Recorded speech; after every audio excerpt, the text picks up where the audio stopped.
আলুগুলোকে সাজিয়ে দিলাম। এবার রান্না করা গোস্তটা দিয়ে দিলাম।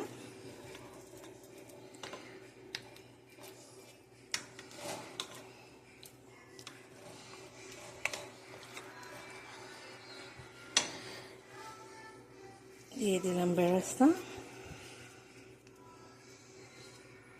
আমি একটু কেওড়ার জল ব্যবহার করি, আমার ভালো লাগে গন্ধটা।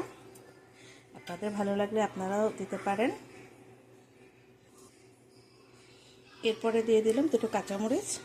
আমি আসলে খুব একটা কাঁচামরিচ বা গুঁড়োমরিচ ব্যবহার করি না, কারণ আমার বাচ্চাটা ছোট, খেতে পারে না ঝাল।